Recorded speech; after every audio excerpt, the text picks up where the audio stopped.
Now, here's the thing, though. Until I saw my pelvis, right, and how it looked, right, on the X-rays and CTs and all that, right, which the doctors showed me, I couldn't know what happened, right. I just thought I had a back injury and an ankle injury with arthritis in it, right. Now that I'm actually seeing it, though, I know Jesus healed it and I had more of an injury. So that's going to add to my faith, right?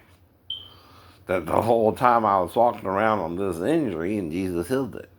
Now, it doesn't do nothing to the actual damage caused on base from the being locked out in my barracks. No.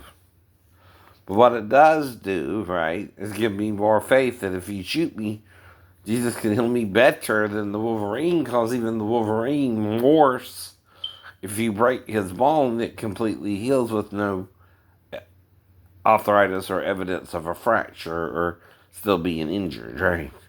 Well, I'm still showing evidence I was injured in the sacrum and ankle, all the way down to the pelvis, right? In fact, in the pelvis, it kind of looks like yin and yang in my ass. Well, or a teardrop. Well, teardrops also happen to prevent someone from murdering you, but it's on the inside, right?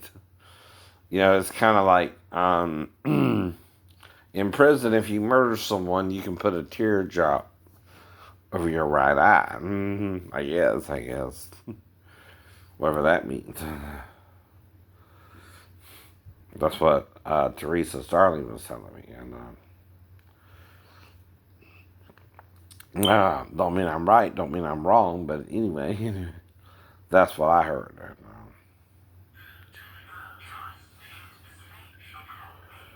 So, in the news this morning, the 103-year-old woman whose own mother survived the Spanish flu is surviving the COVID-19 virus, and she's 103 today. Uh, she must have been born around 1916, right? 1917, somewhere in there. Well, she's surviving the coronavirus as well. But unfortunately, the trainer Roy Horn, who worked with tigers, has passed away from COVID-19, right? As well. So, anyway, just to let you know some information other than, ooh, she's in purple. She looks good in purple. That's actually good. But anyway, look cool. He's, now I ain't seen Victoria in a while. They got Melissa Hall now. That's kind of weird, but I'm not in charge of their rotation or anything. But I forgot how to pronounce her last name, and I think it's Greek or something. But anyway,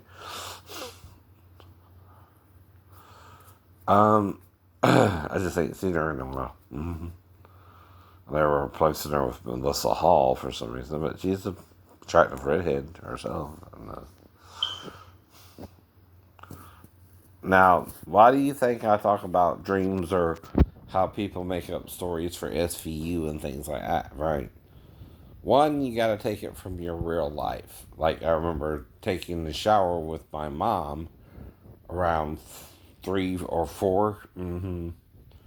So I can tell you, okay, well, maybe my stepdaughter came in there to me and I thought she needed a bath because I pulled down her panties to see if she peed and she didn't go and pee, right? Then I, stuck my head down there to see if she had done peed already or something, and it had done dried. So I was like, well, maybe she needs a bath, right? But I would undress in front of her over by the couch, right? Now, you can't confuse the stories, though, if I tell you I'm making something up. And act like it's real when my ex-wife was there, would have busted my ass that night if something like that happened, maybe. I don't know. Right. Unless you said grandma and there wasn't a lot of contact in the story anyway, I know. Right? that would be the whole point to someone who seems obsessed with the idea, right?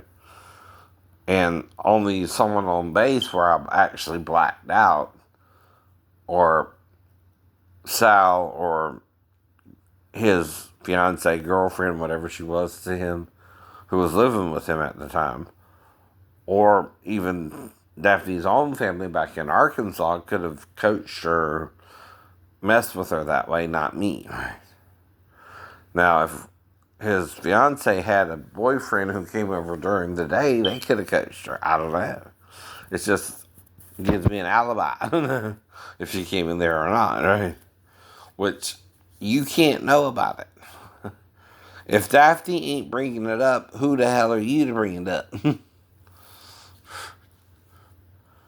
That's what I keep telling them. But Daphne never said nothing about this, nor did I. I know. Not in 11 years after our divorce. So the only way this person could know about it is they're associated with stepmom. By now she's probably married to him and all that. Or I met the guy on base and I jumped down from either the second or third story window and it freaked him out. I'm not sure which at the time. I don't know. Now, if you do it one time, you might think you could jump down from the third floor. And again, if they want you to do it again, you might say, well, I might can get up there and work myself down even to the second floor and do that, right? But I ain't going to jump from the third floor again when I'm, under duress, right? When I did it, I could clear my mind and do it one time, right? And maybe I even showed them how I could do it from the second floor as well. I don't know. I know. But I wouldn't do it from the third floor again because I'm not used to jumping from that height with a crowd. Right? It's not something you normally do anyway. But anyway, I like Ashley's dress this morning. It looked nice. Y'all have a great day.